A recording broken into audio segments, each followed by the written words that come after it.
7. Barrett outside the switch. Doncic goes over and great stop. And then he hammers it home. Broke his ankles. What's going on, guys? Welcome back to a brand new video. I hope you guys are doing well. And today I'm going to be talking about this whole Damian Lillard situation. Should we risk it all to go out there and trade for Damian Lillard, one of the top point guards in the game, and we have a potential chance to have Damian Lillard and Julius Randle together, but we're going to have to give up an RJ Barrett and Emmanuel Quickly or an Obi Toppin and some draft picks as well. In my opinion, it is not worth it whatsoever if you want to build a consistent winner in New York. But I hope you guys end up enjoying this video. I'm going to be bringing you guys like a bunch of different perspectives, like the present, the past, and the future when it comes to New York Knicks if we go on to trade for Damian Lillard. But thank you guys so much for the great amount of support. Smash that like button, click that subscribe button for more content. Let's get right into it, y'all. So starting off in the past, we actually did a similar type of deal like this, and the timing of it was absolutely awful. When we went on to trade for Carmelo Anthony, giving up draft capital and some young players. Maybe we won it in the short term, but was it really worth it? Yes, we were competitive. Carmelo Anthony was a lot of fun to watch, but the farthest we ever got was the Eastern Conference semifinals. We couldn't even get past the Indiana Pacers. I'm not saying they're a bad team. They had Roy Hibbert, they had George Hill, they had Paul George. They had some very nice pieces at the time, but literally it was not worth it because we ended up sucking for the next 8 years because there was nothing to look forward to except Kristaps Porzingis because we didn't trade that pick. But yeah, getting a Carmelo Anthony, we could have just waited till free agency, but we absolutely panicked. It looked like we're installing a good culture, and then we go on to rush the process, and it looks like it might happen once again. So you take a look at the overall New York Knicks right now. It looks like we're building this young core of guys. If it's Emmanuel Quickly, I'm not sure if he's going to be a starter of the future. Obi Toppin, most likely he's going to be a bench piece if we go on to give that max contract to a Julius Randle. And then you have a guy like an RJ Barrett. Alfred Payne's probably gone. Derrick Rose, he's not a part of the long-term plans. He might be here a couple more years if it's to groom a point guard or just really bring some great productivity off the bench, or maybe we start him. You don't know. So it looks like the Knicks have installed a good culture. The Knicks were competitive and a solid to good basketball team for the first time in a very long time compared to the last 8 years. So you're telling me you're going to give up draft capital, you're going to give up your young players such as an Emmanuel Quickly, Obi Toppin, and RJ Barrett for Damian Lillard, who, don't get me wrong, is one of the best point guards in the game, and I absolutely love him. But is that going to equal an NBA championship? Damian Lillard and Julius Randle, there's still the Brooklyn Nets out there with James Harden, Kyrie Irving, and Kevin Durant. We may not even get past them. And the Milwaukee Bucks, they're still a good basketball team as well. Maybe it is a potential chance that we can get past the Milwaukee Bucks, but they're still a really good basketball team. The Hawks are up and coming. Do they have any like superstar besides a Trae Young out there? No, but they're a very well coached team, and they really preach defense, and they just play extremely hard, and they play a good team brand of basketball.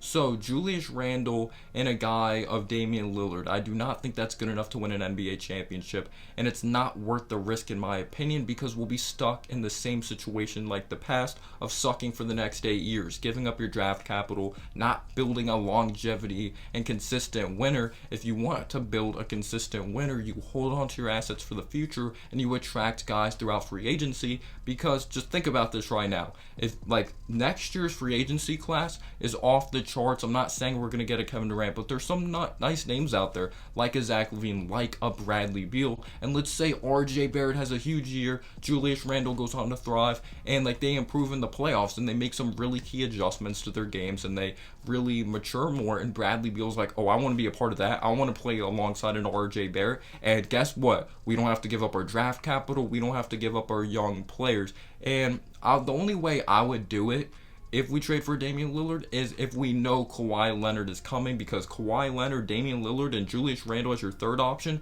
that's a totally different story, because I think Kawhi Leonard is worth the risk even with that injury that he went down with in the playoffs versus the Utah Jazz, because if there's a player out there like Kawhi Leonard, you take the risk. The Nets took the risk trading for a guy or getting a guy of Kevin Durant in free agency. You absolutely take that risk, but Damian Lillard and Julius Randle is not good enough to win an NBA championship because Damian Lillard's also gonna have a say in this, because you also have to take a look at his perspective. He's been very loyal to the Portland Trailblazers organization. Some people say like they built around him. Well, I don't really think they built around him that well. He never really had that second big time star aside him. I like CJ McCollum, but you're not gonna win an NBA championship with CJ McCollum as your second option. So he's gonna have some say, like, I want to go to a team and win an NBA championship. He's probably taking a look at Kevin Durant, like he teamed up like a couple times. LeBron James teamed up. Like, all these great players are teaming up. I wanted to stay loyal, but I want to win so bad. As much as loyalty is amazing and it's a great thing, I want to go out there and win an NBA championship. So will it really be like, it might be the same situation as Portland? Like CJ McCollum, like, and Julius Randle, they're looked at as more of third options. So will he really leave the Portland Trailblazers to be kind of in the same situation, maybe a better head coach? So yes, I don't really think that's going to be a say, like, I want to go to the New York Knicks, but the Portland Trailblazers are also going to do what's best for them moving forward. And if they have a chance to get a promising young player of RJ and some draft capital moving forward, the Knicks have a lot of draft assets to really move if they want to acquire a Damian Lillard.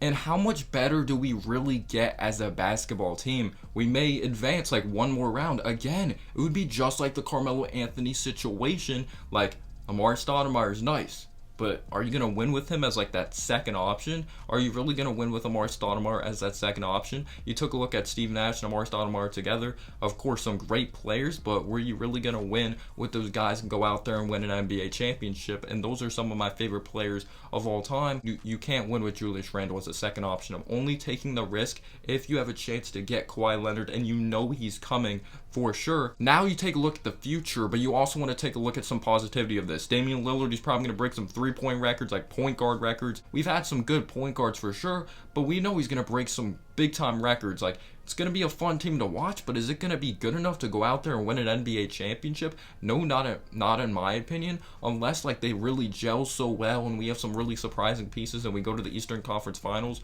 But in my opinion, you cannot win with Julius Randle as your second option. And I love Randle, but I'm not going to completely rule it out actually, because he's 26 years old and he just had his first real pop year. So who knows, maybe he continues to get better, but he has some maturing to do, especially when it comes to the playoffs. But he'll have that point guard, so pressure will be taken off of him. But yes, if we go to the second round and we look like we're contending, we're fun to watch, and we're relevant.